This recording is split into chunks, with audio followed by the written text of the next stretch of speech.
在很多90后的朋友还在整天忙着打游戏的时候，这位年仅38岁的帅气小伙，即将有机会成为荷兰历史上最年轻的首相。他是一位公开身份的同性恋者，他说他自己从来没有退缩过。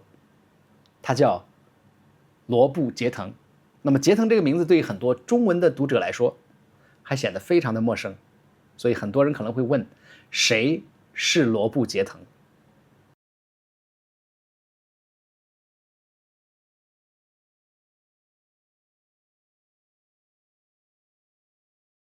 杰腾出生在荷兰南部的一个叫乌登的小镇，他的父母都是老师，那生活呢也非常的简单，但是家庭也很温暖。从小呢，他喜欢运动，酷爱踢足球，同时呢也喜欢跑步。有一段时间呢，他差点成了奥运冠军西番哈桑的领跑员，那跑的是相当快了啊，他差一点就成为了一位职业的运动员。那虽然生活在全球第一个同性婚姻合法化的国家，可是青春期的杰腾跟我们很多的同志朋友一样，也经历过挣扎。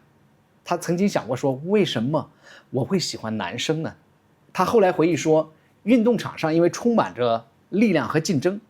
但是呢他自己常常会感到孤独，直到看到那些敢于在运动场上出柜的运动员，他才知道说，我也可以做真实的自己。杰腾说啊，当他想明白这一点以后啊，他的勇气开始在内心里面生长起来。在进入了赖梅亨拉德不得大学之后啊，他选择读了公共管理专业啊。30岁那年呢，他就成为了荷兰议会当中最年轻的议员。1年之后，他当选了自由派政党 D66 的党魁啊，也就是说年仅31岁就已经成为党魁了。那这位公开同性恋身份的年轻人，在很多国家，可能你的职业生涯就会断送了，对吧？会受到大量的影响。在中国，可能你是一个出柜的教师、出柜的公务员，你就会显得非常非常的另类啊，甚至你在体制内出柜都是非常的困难，或者说是不可能的。但在荷兰，那么杰腾出柜之后，他31岁就当上了党魁，而且走上了传统的政治的最高舞台。当然，政治从来都不是轻松的一个赛场。罗布·杰腾呢，最初的表现其实不被看好啊，他的发言被批评为说太平淡了，而且有的媒体甚至讽刺他说机器人杰腾，什么意思？说他的演讲实在太无聊，太没有吸引力了。那么这哥们儿当然也没有退缩啊，在担任气候部长期间的话呢，他推动了绿色能源的转型啊，这个也是一个大热点。在能源危机当中，他坚持对抗化石燃料依赖，而且呢，当其他的政治家被恐惧和分裂的言论笼罩的时候呢，他选择了另外一个赛道，另外一个方向。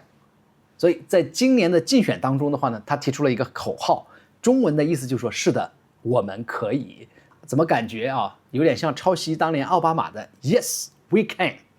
非常非常的像啊。当然了，这个杰腾他作为一个政治家，他的微笑、他的乐观以及他的包容，让无数的荷兰的选民看到一种新的可能性。政治也可以是温柔的，是理性的，是积极的。我感觉啊，在这个部分啊，性倾向为他加了很多分。如果说杰腾是荷兰政治的新面孔的话，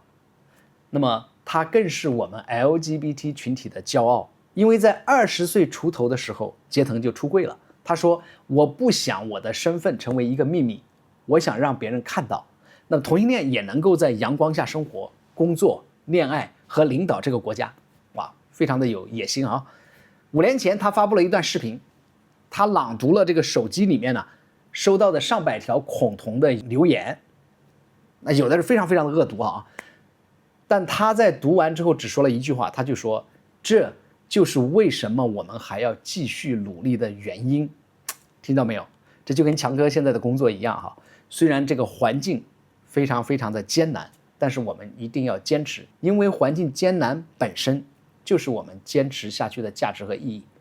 所以刚才讲到他在读这段视频的时候要很多的年轻的同志朋友看完了以后都落泪了。有人留言说，我第一次看到一个政治家用脆弱的方式告诉我们，温柔也可以有力量。你听到没有？温柔也是可以有力量的。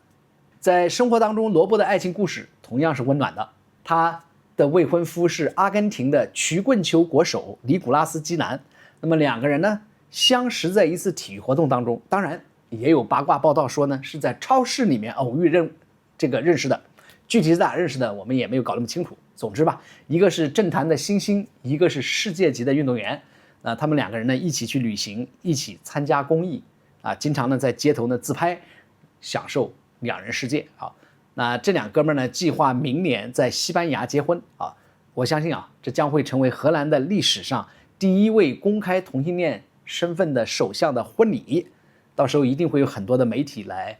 跟进报道。那我想通过这些传播啊，能够让这个世界上更多的不开化的人，还不了解同性恋的这些信息的人，能够通过他们的故事增加一点知识，我觉得非常好。